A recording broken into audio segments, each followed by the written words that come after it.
امام محمد باقر علیہ السلام صلب رسول صلی اللہ علیہ وآلہ وسلم سے اولاد سیدہ فاطمہ الزہرا سلام اللہ علیہا اور علی ابن ابی طالب علیہ السلام سے ہیں۔ آپ کے والد کا نام امام علی زین العابدین ابن امام حسین علیہ السلام ہے اور آپ کی والدہ کا نام فاطمہ بنت حسن علیہ السلام ہے۔ آپ کا ظہور یکم رجب المرجب 57 ہجری مدینہ پاک میں ہوا۔ آپ کے ظہور کے متعلق حضرت محمد صلی اللہ علیہ وآلہ وسلم نے امام حسین علیہ السلام سے رحلت سے قبل فرمایا تھا کہ اے حسین، تمہاری اولاد سے اللہ ایک نور ظاہر کرے گا جو سیرت اور صورت میں میری شبیہ ہوگا۔ اے حسین، اس کا لقب باقر ہوگا، یعنی علم کو چیر کر ظاہر کرنے والا۔ بس آپ علیہ السلام حضرت محمد صلی اللہ علیہ وآلہ وسلم کی رحلت سے 43 سال بعد اس دنیا میں ظہور فرما ہوئے۔ آپ علیہ السلام کو بچپن سے ہی محمد باقر کہا جاتا، جبکہ آپ کے دادا امام حسین علیہ السلام آپ کو باقر العلم کہہ کر پکارتے۔ بس امام محمد باقر علیہ السلام 3 سال کے ہوئے تو یزید نے بیعت کا حکم دے دی۔ بس امام حسین علیہ السلام اپنے اہل و عیال کے ساتھ مدینہ سے ہجرت کر کے مکہ اور پھر کربلا آ گئے۔ امام محمد باقر علیہ السلام بھی سادات کے ساتھ بہت چھوٹی عمر میں اس سفر میں شامل تھے۔ آپ علیہ السلام نے اپنی ننھی آنکھوں سے اپنے دادا امام حسین علیہ السلام، شہزادہ علی اکبر، شہزادہ علی اصغر اور شہدائے کربلا کا غم دیکھا۔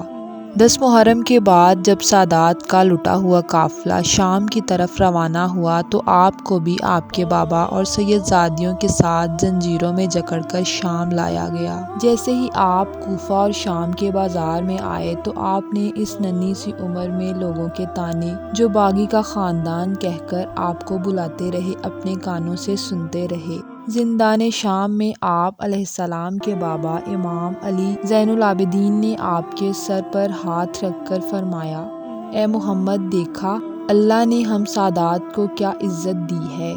یہ مفلسی، یہ تکلیفیں ہم سادات کا ورثہ ہیں۔ ہماری طاقت یہ دنیاوی دولت نہیں، ہماری طاقت ہمارا علم ہے۔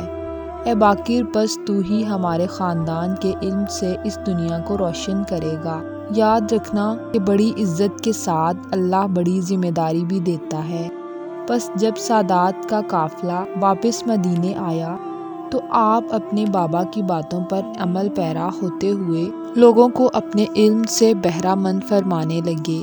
آپ لوگوں کی اصلاح کرتے، انہیں دینی علوم سمجھاتے اور اسلام کی روشنی میں ان کے مسائل حل کرتے تاکہ زمانہ بلوغیت تک پہنچے تو نہ صرف انسان بلکہ جنات بھی آپ سے علم حاصل کرتے۔ آپ علیہ السلام نے مدینے میں ایک مدرسہ قائم کیا اور یہ اعلان کر دیا کہ جو بھی علم کی تڑپ رکھتا ہے وہ مدینے میں آ کر رسول اللہ صلی اللہ علیہ وآلہ وسلم کے خاندان سے علم حاصل کر سکتا ہے۔ بس دور دور سے لوگ آپ کے مدرسے میں آتے اور آپ سے علم حاصل کرتے۔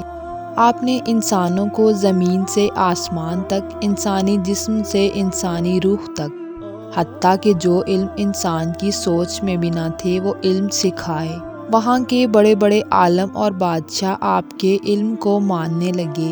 اسی دور میں آپ علیہ السلام کے بابا امام علی زین العابدین علیہ السلام کو ولید بن عبد الملک نے زہر دے کر شہید کروا دیا۔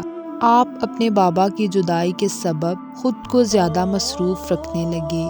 سارا دن مدرسے میں لوگوں کو علم سکھاتے اور رات کو عبادت الہی میں مصروف ہو جاتے۔ آپ رات کو نہ صرف عبادت کرتے بلکہ گھر میں جو کھانا موجود ہوتا وہ غریب لوگوں کے گھروں میں پہنچاتے، جس کی وجہ سے وہاں کے لوگوں کے دلوں میں آپ کے لیے محبت بڑھنے لگی۔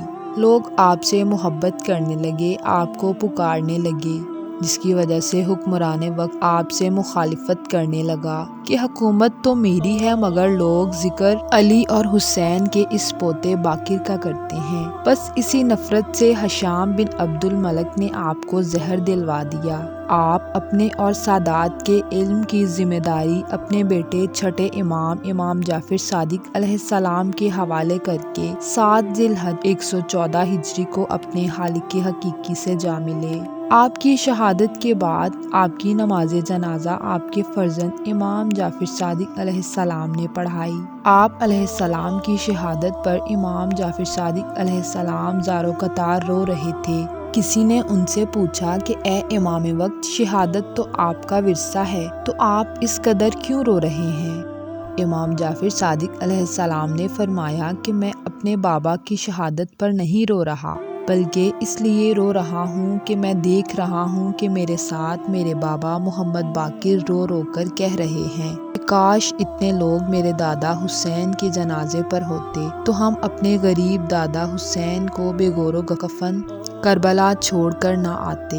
آپ علیہ السلام کو جنت البقیع میں آپ کے بابا امام علی زین العابدین علیہ السلام کے ساتھ دفن کر دیا گیا۔